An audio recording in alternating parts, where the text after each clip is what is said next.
माफ करने की ताकत। किसी भी व्यक्ति के मन में दूसरे के प्रति गुस्से, असंतोष, भय, शत्रुता, ईर्ष्या जैसी नकारात्मक भावनाएं इसलिए आती हैं कि हमने ऐसे व्यक्ति को माफ करने की ताकत गवा दी है जिसने हमारी राय में हमें किसी न किसी तरीके से नुकसान पहुंचाया है। बचपन में बड़े होने के दौरान हम एक ऐसे दौर से गुजरते हैं जब न्याय हमारे लिए बहुत महत्वपूर्ण हो जाता है। हम न्यायपूर्ण के विचार पर अटक से जाते हैं। हम जिंदगी में ऐसी हर परिस्थिति पर विचलित हो जाते हैं जो कि हमारी सोच के मुताबिक न्यायपूर्ण और किसी के लिए भी न्याय संगत नहीं है। खास तौर पर तब जब बात हमारी ही हो।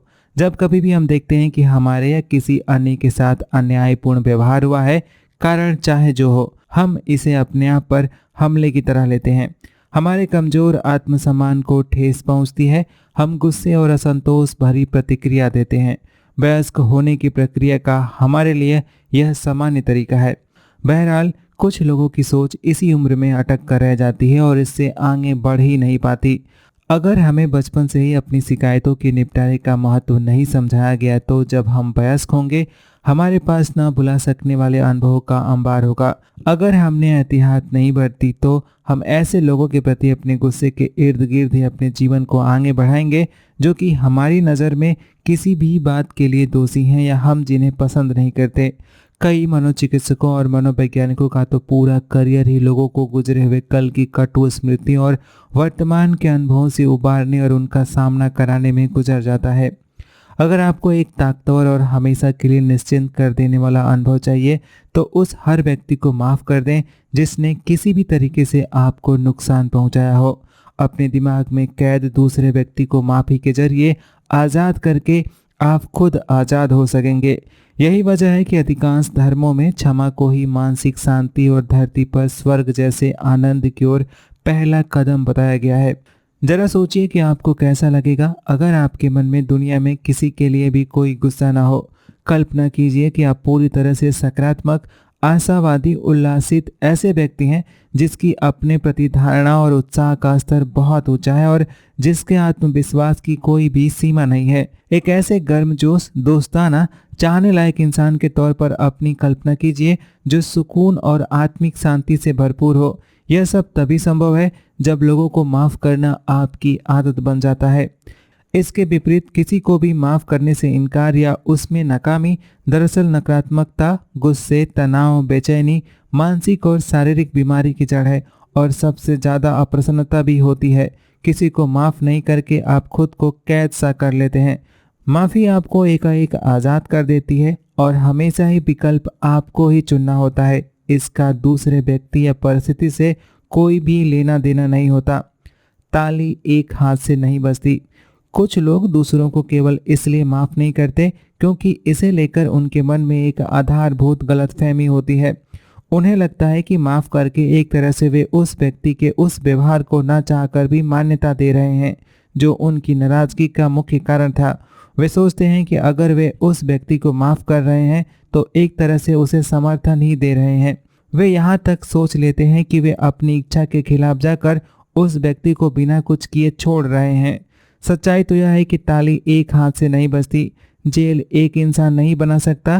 कैदी और जेलर दोनों को ही जेल में रहना पड़ता है। जब आप एक को कैद से आज़ाद करते हैं तो आप भी तो उससे बाहर आ जाते हैं। आपको अपने को नुकसान पहुंचाने वाले व्यवहार पर न तो ध्यान देने की ज़रूरत है और न ही उस व्यक्ति को पसंद करने की। आपको तो केवल उसको माफ़ करना है ताकि आप अपनी ज़िंदगी की ओर दोबारा लौट सके। इस लिहाज से माफ़ कर देना तो एक बहुत ही स्वार्थी काम है। इसका दूसरे व्यक्ति से कोई भी लेना देना नहीं है।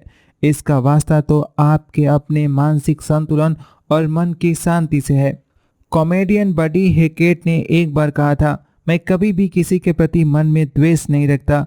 जब आप ऐसा कर रहे होते हैं तो उधर वे व्यक्ति जिंदगी का आनंद ले रहे होते हैं।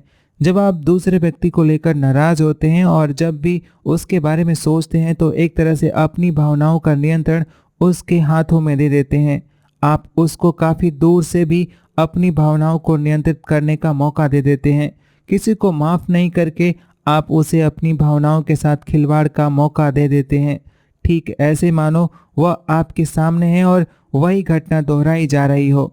माफ़ करने का रास्ता। किसी को माफ़ करना बहुत आसान है। जब कभी भी आप दूसरे व्यक्ति के बारे में सोचें तो आप प्रतिस्थापन के नियम का पालन करें और कहें, भगवान उसका भला करे, मैं उसे हर बात के लिए माफ़ करता हूँ और उसके भले की कामना करता हूँ।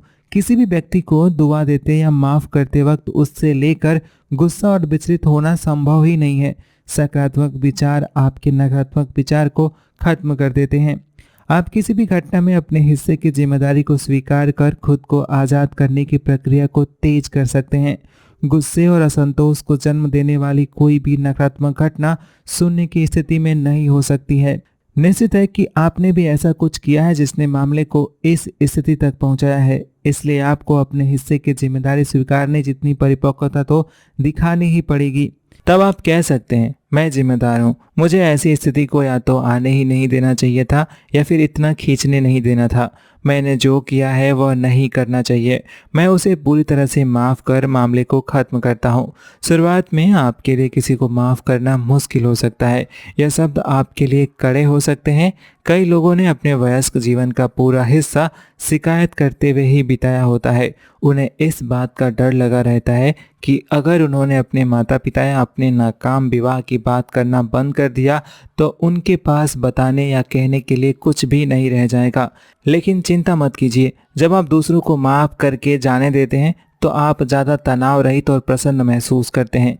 गुस्से और असंतोष के भाव जैसे ही आपके दिमाग से दूर हो जाएंगे, वहाँ सकारात्मक विचार घर करने लगेंगे। आपके पास अब ज़्यादा ऊर्जा और उत्साह होगा। आप ज़्यादा मजबूत और आत्मविश्वास से भरा महसूस करेंगे। आपका पूरा भविष्य दमकते सूरज की तरह आपके आगे बाहें खोले खड़ा हो जाएगा।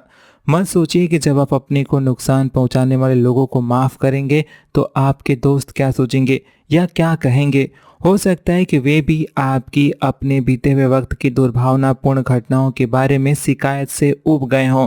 हकीकत में जब आप लोगों को माफ़ करने लगेंगे तो आपको पता चलेगा कि कई लोग तो आपके पास महज दूसरों के बारे में आपके मुंह से चटपटी बातें सुनने के लिए ही आते थे। ऐसे में लोगों को माफ़ करते ही आप भी ऐसे फालतू के लोगों से कटने लगेंगे, वे लोग जिन्हें आपको हर हाल में माफ़ करना है। अगर आप अपनी सोच और उनके सहारे अपनी ज़िंदगी को बदलना चाहते हैं तो आपको 4 तरह के लोगों को माफ़ करना ही होगा। सबसे पहले अपने माता पिता को, चाहे वे जीवित हों या मृत। आपको अपने लालन पालन में उनके द्वारा की गई किसी भी गलती के लिए उनको माफ़ कर देना चाहिए। कम से कम आपको उनके प्रति कृतज्ञ होना चाहिए कि उन्होंने आपको ज़िंदगी दी, वे ही आपको यहाँ लाए। अगर आप जिंदा रहने पर खुश हैं तो आप बाकी की सभी बातों के लिए उनको माफ़ कर सकते हैं। उनके बारे में आज के बाद कभी भी शिकायत मत कीजिएगा।